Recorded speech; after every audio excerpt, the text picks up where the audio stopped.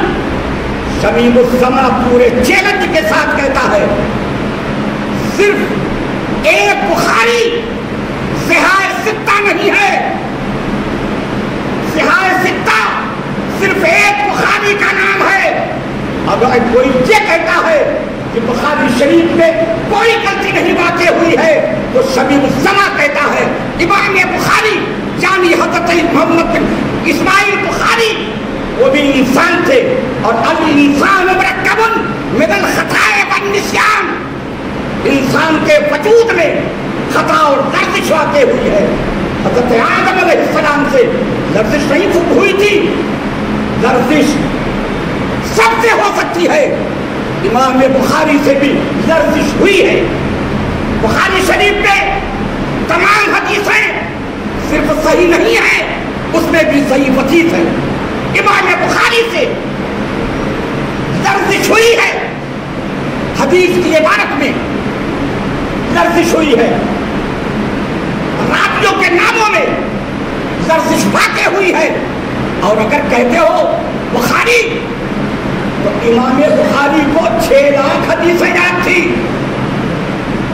بخاری شریف یہ کتاب آپ نے دیکھی ہوگی. ختم بخاری شریف ہمارے یہاں بھی کرائی جاتی ہے، جہاں عالم و فاضل کی پڑھائی ہوتی ہے ہر جگہ کرائی جاتی ہے. یہ بخاری شریف یا حضور سید عالم صلی اللہ تعالی علیہ وآلہ وسلم نے خود لکھی ہے؟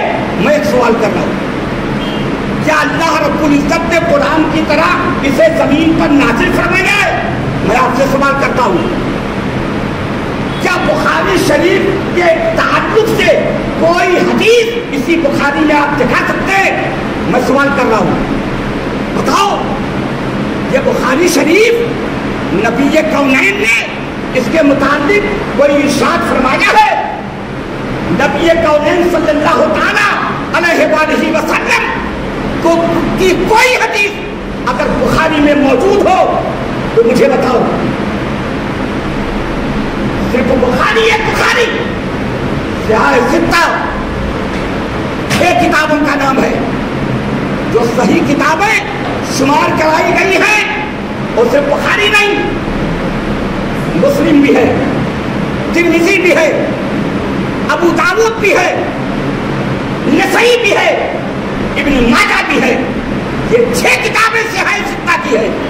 صرف ایک بخاری، جب دیکھو تب بخاری، پائپ سے موبائل نکالا یہ بخاری.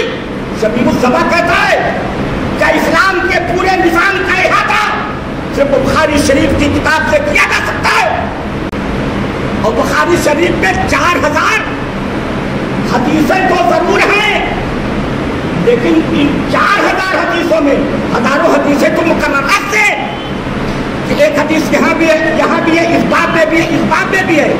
ایک ایک حدیث کئی جگہ موجود ہے. تو جب ان کو نکالو گے تو ہزاروں حدیثیں نکل جائیں گی. تو یہ 2500 3000 حدیثیں اسلام کے پورے نظام کا احاطہ کر سکتی ہیں. آپ بتاؤ. صرف بخاری سنیے غور سے. میں اس لیے کہہ رہا ہوں کہ آپ اپنی ذمہ داری سمجھو. آج آپ کے بچوں کے ذہن کو خراب کیا جا رہا ہے. 2-4 لڑکے جو اس ٹائپ کے ہیں، ذہن کے تیز ہیں، شیطان ان پر پورے طریقے سے حملہ آور ہے. کہیں اس سینے پر، کہیں اس سیڑھی پر، کہیں کسی کے چبوترے پر، کہیں کسی جگہ ان لوگوں نے اڈا بنا لیا ہے. اور 2-4 لڑکے مل کر کے محلے کے نوجوان 14, 15, 16, 17, 18 سال کے بچوں کو پہلے تو بہانے سے اپنے قریب کرتے ہیں، پھر ان کے سامنے حدیث کی باتیں کرنے لگتے ہیں، ان کا ایمان تباہ کرتے ہیں. اے لوگوں، آپ کی ذمہ داری ہے. میرے آقا نبی کونین صلی اللہ تعالی علیہ وآلہ وسلم کا ارشاد سنیں. اللہ کے نبی نے فرمایا یکونو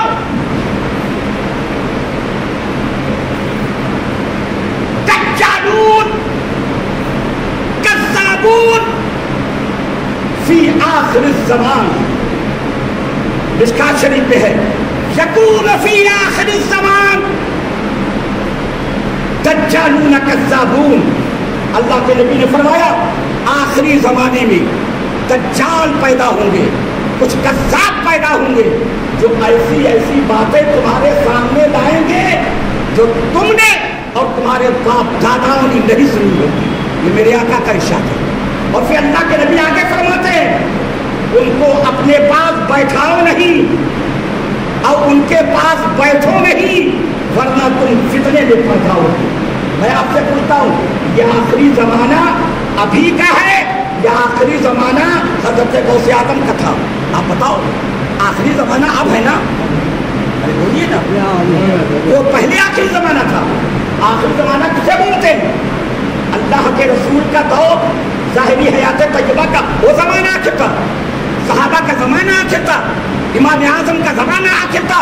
کون سا زمانہ آخر ہے مجھے آپ بتاؤ. آخری زمانے میں دجال پیدا ہوں گے, کذاب پیدا ہوں گے جو ایسی باتیں تم سے کریں گے جو تم نے اور تمہارے باپ داداؤں نے نہیں سنی ہوگی. یہی تو آخری زمانہ ہے. جو غوث اعظم کا زمانہ تھا وہ آخری زمانہ تھا, خواجہ پاک کا زمانہ وہ آخری زمانہ تھا, حضرت خواجہ نظام الدین اولیاء کا زمانہ وہ آخری زمانہ تھا. 800 سال پہلے, 1000 سال پہلے, 1100 سال پہلے, 900 سال پہلے یہ بزرگوں کی جماعت میرے خواجہ جنہوں نے اپنی قوت روحانی سے پورے ہندوستان کو اسلام کا اڈا بنا دیا. ہندوستان میں اسلام جو ہم تک پہنچا جو انہوں نے پہنچایا ہے یہ آخری زمانے کے کذابوں اور دجالوں نے پہنچایا ہے, میرے خواجہ نے پہنچایا ہے. بولو حضرت بابا قطب الدین بختیار کاکی, حضرت خواجہ نصیر الدین چراغ دہلوی, میرے غوث اعظم سیدنا شیخ عبد القادر جیلانی, یہ کذابوں کی جماعت. جب پرسوں لوگ میرے پاس آئے تو لوگوں نے کہا یہ غوث اعظم کو برا بھلا کہتے ہیں, کہ تو وہ کیا ہے؟ خواجہ پاک کو برا بھلا کہتے ہیں, وہ کیا ہے؟ ان کی توہین کرتے ہیں. میرے بزرگوں دوستوں, میرے غوث اور میرے خواجہ کی تقسیم اور توہین کرنے والا کبھی اچھا نہیں ہو سکتا. ان کا احسان ہے کہ انہوں نے ہم تک اسلام پہنچایا اور ہمارے سینوں و دل کو اسلام کی روشنی سے چمکایا. ہم کو بھلا دیں گے؟ ہم غوث اعظم کو بھلا دیں گے؟ میں نے مدینہ منورہ میں ان متبوع خبیثوں سے سنا تھا جنہوں نے غوث اعظم کی توہین میرے سامنے کی تھی, خواجہ پاک کا نام توہین کے ساتھ میرے سامنے لیا تھا. لیکن آج ان کذابوں نے, ان دجالوں نے یہاں بھی میرے غوث کو اور میرے خواجہ کو برا بھلا کہنا شروع کر دیا.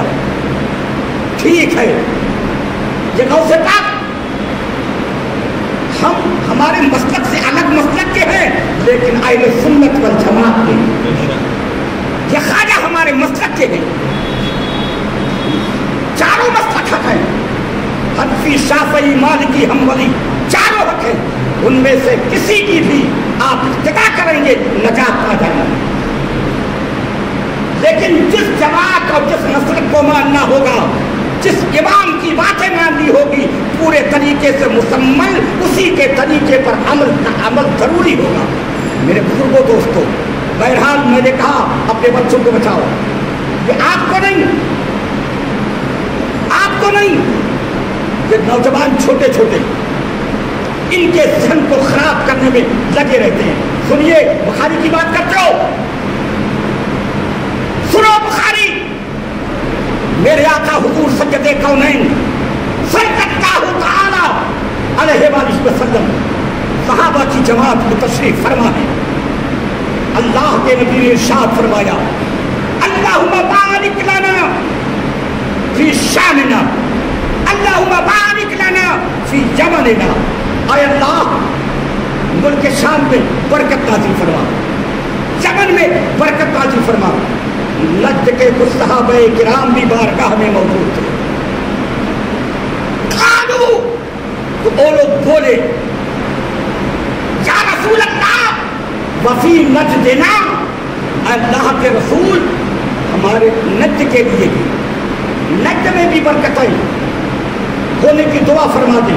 میرے آقا نے پھر فرمایا اللہم بارک لنا شامنا، اللہم بارک لنا فی جبلنا. میرے آقا نے فرمایا، صحابہ نے پھر عرض کیا، نجد کے صحابہ نے، یا رسول اللہ نجد میں بھی برکت کے لیے دعا فرمائے. اللہ کے نبی نے تیسری مرتبہ پھر فرمایا اللہم بارک لنا فی شامنا، اللہم بارک لنا فی جملنا. اور اس کے بعد میرے آقا نے فرمایا ہناک الزلازل والفتن.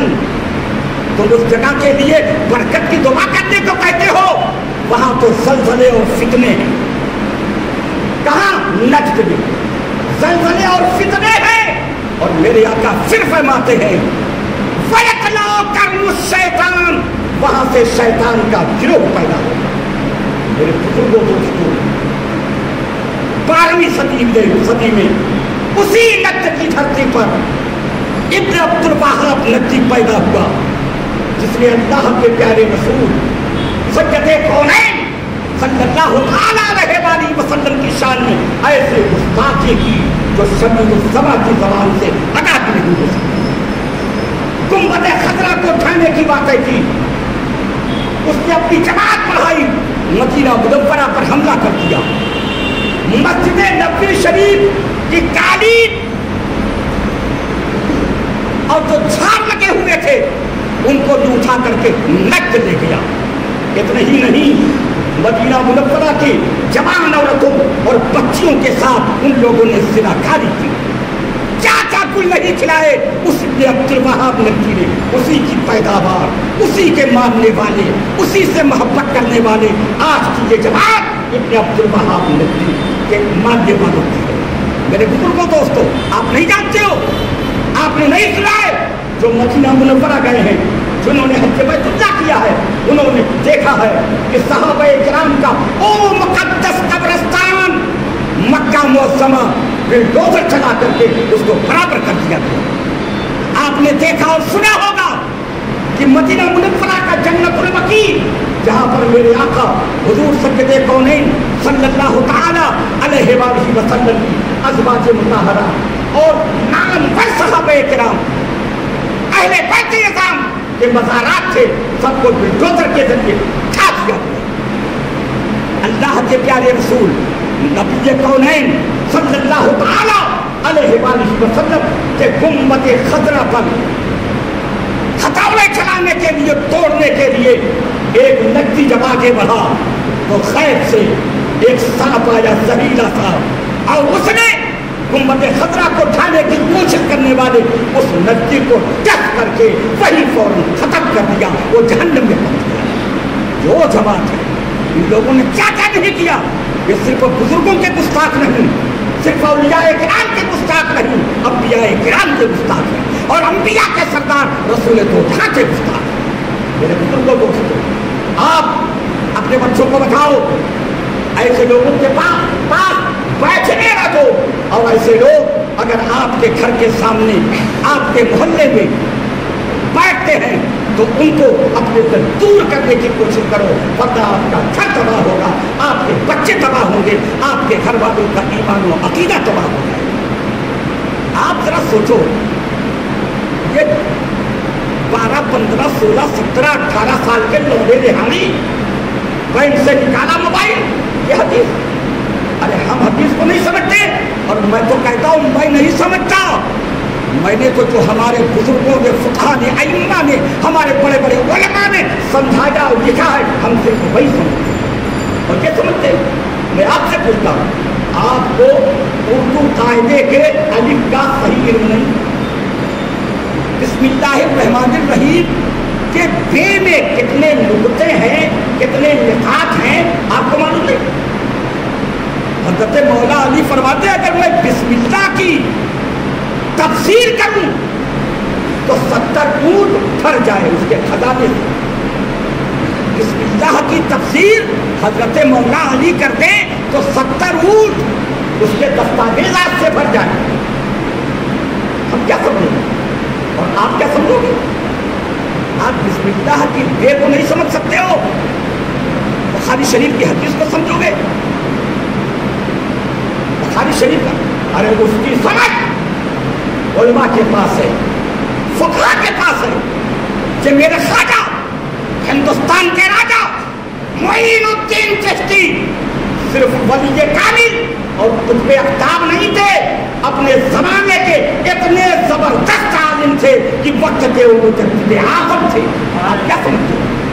حضرت خواجہ نظام الدین اولیاء محبوب الہی اللہ کے محبوب ولایت کے اعتبار سے تھے، لیکن دنیا کے حدیث اور قرآن کے اتنے زبردست عالم تھے وہ اپنے وقت کے مجدد تھے.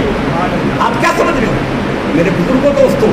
ان مجددین سے، ان فقہا نے، ان محدثین نے، ان علماء کی جماعت نے بخاری کے حدیث کو نہیں سمجھا کہ آج کے چند لونڈے بخاری شریف کو سمجھنے چلے.